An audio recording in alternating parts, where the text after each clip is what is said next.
Why, hello everybody. So, welcome to the first story back in my day. So, today's story is one of my most fondest memories in my life. I'm not kidding, this would probably rank around the definitely top 10. This is how basically I started every single nerd slash geek hobby I ever had in my life. And if anybody knows me, most of my hobbies are niche geek slash nerd hobbies, you know. And this is that memory basically. So let's basically begin. It was 1995. I was 13 at best. This was late 1994. I was born on April the 7th in 1982, so definitely I was still 13, and walked into Takashimaya, and my family had an outing, just a normal family outing.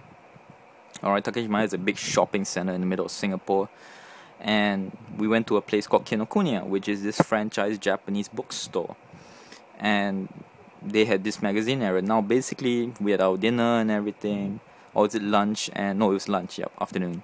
And basically my parents went to do their shopping. Now as a kid, of course, we didn't enjoy the shopping part because they were shopping for adult stuff. It got boring, so we were left at the bookstore to look through. As kids we always like reading, or looking at pictures, interesting pictures of books and all that too. So me and my brother were walking around the magazine area, and I'll never forget it. We went through the magazine area, and you see the normal stuff, the car stuff and all that in the 90s. And then we went through the hobby area, and then we saw this thing here, White Dwarf, issue 189. The thing that here's the thing, it didn't catch you, but the thing that caught me was the marketing, of course, was this. Imagine your kid. I was 13 years old, and my name is Edward. Now, I was not named after a king, but I was named after the room I was born in. It was called the King Edward's room. Now, I didn't know this, of course, at the time, but basically I was named after that room. But I knew there was, my dad would tell me, of course, of King Edward.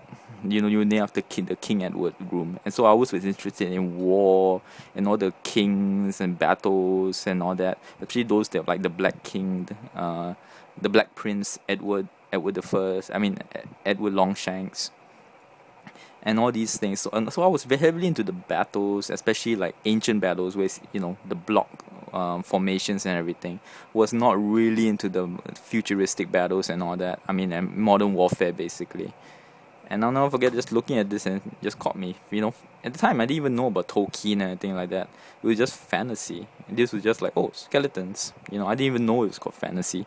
And I never forget us opening it up and, just looking at all this stuff, and it's like, oh my god, this was amazing. You had fantasy and sci-fi in the same book, and all of it was one, basically had the same so-called system of gaming. I didn't even know it was a game, by the way. I was just looking through, I was amazed at the miniatures, it's like the miniatures that they have. And the miniatures was already caught my eye. It's one of those things where, there were several like military magazines you look at. Again, like I said, I wasn't into modern warfare that much, but I would just look at all these pictures and just be amazed, like, what the hell? You have the thing you had that goes, what the hell is all this stuff? And you see all these amazing miniatures that are painted so well, and here's the thing, all the art, and you got dwarves and like battles, and all this, is the stuff you look at magazines. Imagine you're a kid, 13 years old, you don't have a ton of money, and just look through. And these are most of the time, I'll be honest with you, I would just look through all this. Oh, it looks nice, and oh look, nice miniature now, and just put it down, walk away. My life will be changed forever. But the thing that caught me was this. Like I said, I was heavily into war and all, but again, the important part was this was sci-fi. It's modern warfare, but not modern warfare in that, like in the skirmishing way. It had mass battles. The thing that caught me was, of course, this, where they put there like points. Oh, you have full armies of futuristic, aliens and stuff like that, and they had all the points. And here's the thing, when you read through, they actually could say, they don't say things like, I hit on a 6+. They would say like, and the Dire Avenger unit moved forth and used their shuriken catapults to fire upon the enemy. It's fluff. It really got you into the story. And the thing that really sold it for me was, let's see if I can find it. Where was that? Okay, this.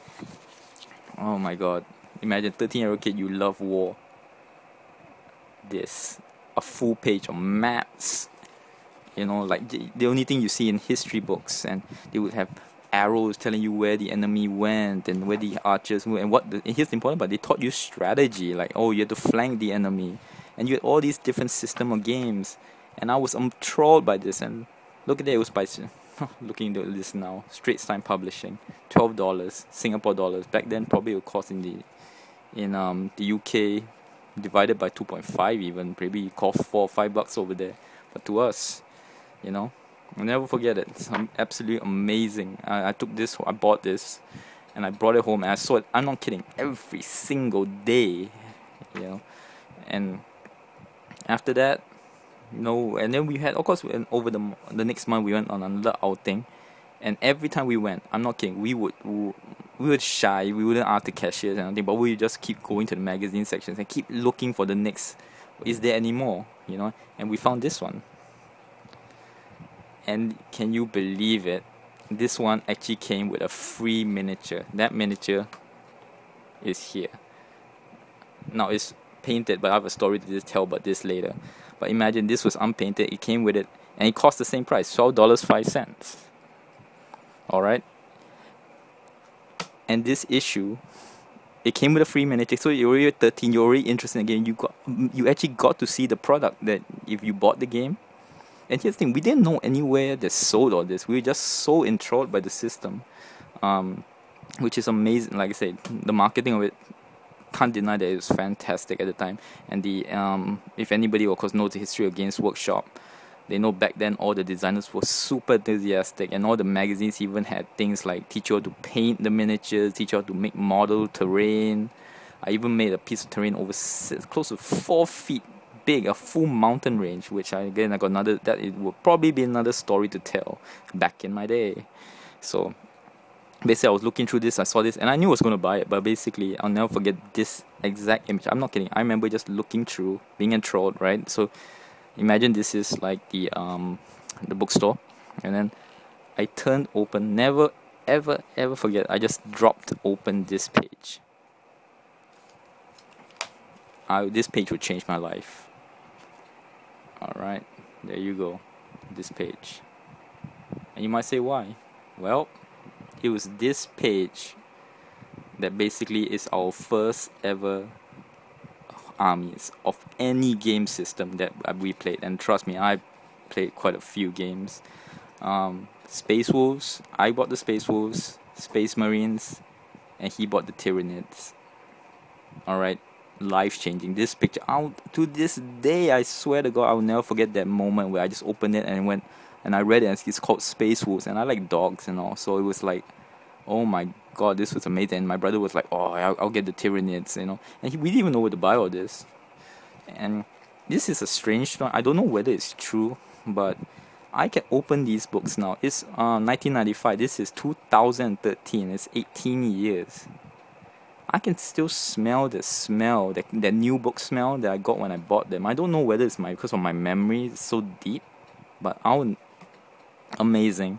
And so we bought those, we bought it that, and then every single day we will keep looking at these books, just alternating, you know. And I'm amazed that, you know, look at how anal, would know how anal I am with my stuff when you see that it's been 18 years. This is almost the same condition I got it in. I'm not kidding. Alright, and we just would keep looking and looking and looking for where to buy this game, and we were like frantic until one day we saw a little thing in the newspaper called Leisurecraft, this store, the hobby store basically, that sold all this stuff. We called and we went, and again, that's how I started the entire hobby. I'll keep this a positive post, so let's just say I got a lot of things to say about that shop. Let's just say, which is now called Paradigm Infinitum basically, and let's just say I would call it a local gaming store, not a friendly local gaming store. But again, that's for another story. Today's a happy post. So from there, I basically, my whole geek hobby exploded. From there I just explored, you know, like different kind of hobbies. I would find anywhere that had a place to sell miniatures and all that, and then I would branch out and I started playing Magic the Gathering. Oh, that sold a ton. Remember that back in 13, I probably was getting like, you looking at it, average $1 a day from school just to eat something and during recess. And so you're looking at, I've got $5 a week because there's only 5 days of school, right? So $5, and then I started playing Magic the Gathering Ice Age, and guess what? Each blister pack costs you about what, $3. So every week I would probably only be able to buy at max one blister pack, and then I was still buying these miniatures. So I would save up so much just to buy these miniatures, and that's why Magic the Gathering never had a huge impact on me. I played it for 1.5 years, but then pretty soon I found out about the pricing stuff. You can buy extra cards at rare values, and how it became a rich kid's hobby. So I stopped there pretty fast, 1.5 years. But Justice Cap, my most expensive card, and I will never sell this. Although now, for the value of this Ice Age card, Justice Cap, this casing itself probably costs more than the card. But again, this memory, I will never forget looking at it. And at the time, I think it cost $30. It's fallen in value now though, to what I last checked. But you know, I always have value for this Justice Cap card because I'll never forget, it actually came with the starter set, and at the time when I chucked it was like $30 for a kid, 30 US bucks, by the way. It was like, oh my god, and I never sold it, So yeah, from there I branched out, strangely, for hobbies. Now board gaming is my main hobby. I basically kind of stopped this hobby. But I never really played much board games when I was a kid. I remember playing. I never finished never ever finished a game of Monopoly. I played lots of Scrabble. Played lots of chess, Chinese chess, and all that. But it was strangely. Now my main hobby was one I never really explored when I was younger, because the only board games you would get was, well, Toys R Us ones, which was Monopoly and all that, which never was that interesting. There's no strategy to it. Even as a kid, you could feel it compared to these games. And let me just say, I still love the games, but just pricing and the local communities and all that, I got things to say about that. But c'est la vie. And just to show how much I cared for the hobby, this model here was this model. This was not painted till this year. Again, 18 years. Maybe because all the models I first bought, my first bunch of models, which were very important to me, which was the 3 Space Wolf characters, Ragnar Blackmane, Ulrich the Slayer, and Nigel Stormcaller. And this model, I didn't paint till this year, because I guess it was in my head that you always wanted to be at the peak to paint these great models, because they encapsulate, basically these models encapsulate my hobby of my childhood. So, well, I finally came up to it and started painting it. I always thought that the perfectionist thing, I always wanted to be at my best to paint them, and I finally got down to it, and I'm very happy with it. All to see how big the miniature hobby became for me. Just look at the links below and just look at the entire album I have for hundreds of models.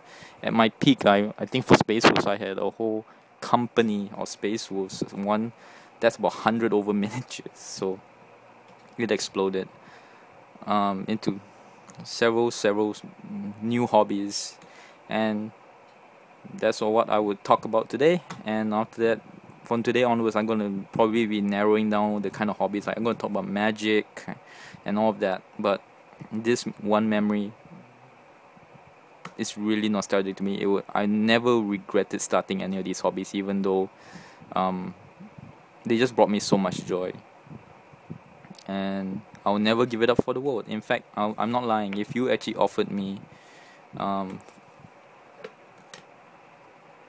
for this here $1,000, $2,000, even 10, I'm not kidding, I really am not lying, you will offer me $10,000 for this, anything here, I will not sell it.